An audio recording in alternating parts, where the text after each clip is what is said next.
In the darkest corners of human history, there are moments when the mask of civilization slips.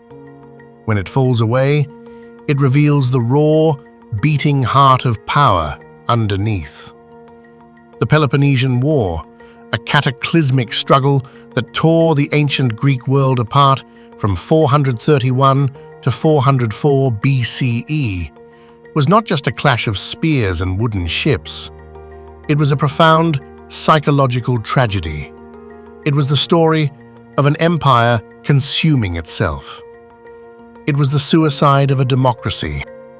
To understand the fall of Athens, we must understand the invisible traps that snare great nations.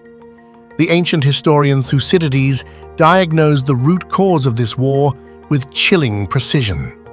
He wrote that it was the explosive growth of Athenian power and the deep, inescapable fear this instilled in Sparta that made war inevitable. Today, scholars call this the Thucydides Trap, the deadly friction that sparks when a rising power threatens to dethrone an established ruler. According to Thucydides, human conflict is never truly about justice. It is driven by three dark, uncontrollable motives: fear, honor, and self-interest. Decades before the war, Athens was the savior of Greece.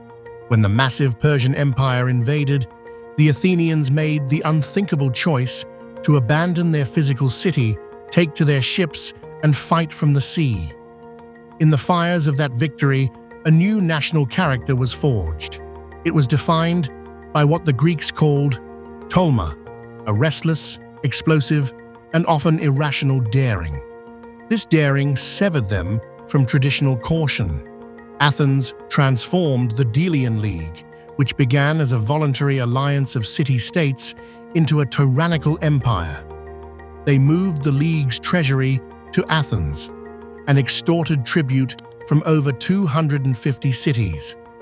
This stolen wealth funded their monumental architecture, paid for their democratic juries, and maintained a massive navy. The Athenian people became addicted to this imperial wealth. The great statesman Pericles understood this dangerous energy. To bind the citizens to the state, he did not demand traditional duty. He demanded something far more volatile. He urged the citizens to gaze upon the power of Athens and fall in love with her, to feel eros, an intense, erotic passion for the empire. But passion cannot be tamed by reason. The fatal paradox of Athens was the absolute incompatibility of its domestic democratic ideals with its brutal international reality. This arrogance sparked the war. In 432 BCE, Athens enacted the Megarian Decree. It was an aggressive economic embargo that banned merchants from Megara, a Spartan ally, from trading in any Athenian port. It was a weapon of pure economic strangulation. The Spartan king Archidamus pleaded for restraint, warning his people that a war with Athens would be so long and terrible they would leave it to their children. But the young men of Greece, ignorant of war's true horrors, passionately demanded conflict. Sparta demanded the decree be revoked. Athens refused. The trap sprang shut. Once the war began, the soul of Athens began to rot. A horrific plague struck the city, wiping out a third of the population. Surrounded by death, the citizens abandoned the gods and the law, living only for momentary, selfish pleasures. Reason was eclipsed by raw, reckless emotion. The cautious Pericles died, and vicious demagogues took his place. Men like Cleon, known as the most violent man in Athens. The moral decay peaked during the Mytilenean Debate of 427 BCE. When the subject city of Mytilene tried to revolt, the furious Athenian assembly voted to execute every adult male and enslave the women and children. The next day, a pang of guilt swept through the crowd, but Cleon scolded them. He bluntly declared that a democracy is incapable of holding an empire if it gives in to pity. He reminded them that their empire was a despotism, held together only by fear and superior violence. Even the man who argued against the slaughter, Diodotus, did not argue for mercy. He argued purely on cold calculation, stating that destroying the city simply wasn't profitable. By 416 BCE, the mask of civilization fell away completely. Athens invaded the small, neutral island of Melos. The Melians begged for their lives. They appealed to fairness, to justice, and to the gods. The Athenian envoys delivered a chilling response that echoes through the corridors of modern history. The strong do what they can, and the weak suffer what they must. They executed the Melian men and sold the women and children into slavery. Having fully embraced the logic of the tyrant, Athens was primed for its final, fatal plunge.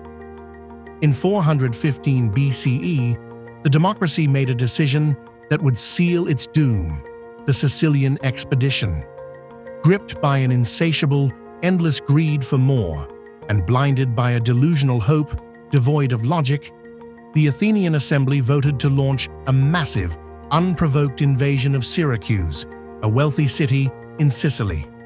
The cautious general Nicias desperately tried to stop it. He warned the assembly that the invasion would stretch their supply lines to the breaking point. He warned that the campaign was championed by Alcibiades, a vain, narcissistic politician who only cared about his own glory. But it was a catastrophic miscalculation of mob psychology. Instead of recoiling at the danger, the intoxicated citizens enthusiastically approved the largest, most expensive armament ever assembled. The mob voted as if they were stockholders in a conquest, yet tragedy struck almost immediately. Before the battle even began, Alcibiades was recalled to face trial for a religious crime. His response? He committed the ultimate treason. He defected to Sparta. He told the Spartans exactly how to bleed Athens dry. Left in charge, the timid Nicias hesitated. He failed to crush Syracuse when they were panicked and unprepared. This fatal delay gave Syracuse time to beg Sparta for help. Sparta sent a ruthless, brilliant general named Gylippus. With a meager force, Gylippus rallied the defenders and built a counter-wall that permanently shattered the Athenian blockade. Suddenly, the hunters became the hunted. Athens panicked. They doubled down, sending a second massive fleet under the general Demosthenes. But a disastrous, chaotic night assault on the heights above the city ended in a slaughter. Disoriented Athenian soldiers plunged off cliffs in the dark. Demosthenes urged immediate retreat, but Nicias, paralyzed by fear and superstition following a lunar eclipse, delayed the evacuation. It was a delay they would pay for with their lives. Trapped in the Great Harbor, the supposedly invincible Athenian navy was crushed. The survivors attempted a desperate retreat over land, but they were outsmarted.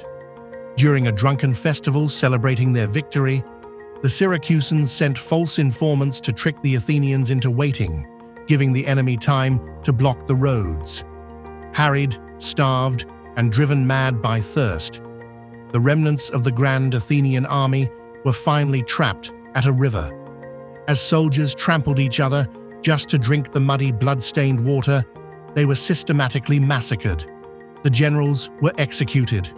The survivors were cast into the suffocating stone quarries of Syracuse, left to die of disease or sold into slavery. When news of the annihilation reached Athens, the citizens refused to believe it. The psychological shock broke the city. The democracy grew paranoid and chaotic, eventually turning its rage inward. Humanity does not simply stumble into the abyss. We sprint toward it, cheering our own audacity. The Athenian Empire fell because a democracy, blinded by arrogance and infected by fear, voted to become a monster. In the dark calculus of history, the universe rarely leaves such hubris unpunished. History is never a closed book. While this chapter fades into the ashes, the echoes of antiquity still shape the present. Choose your next journey into the shadows and let the pursuit of truth continue. Another path awaits right here,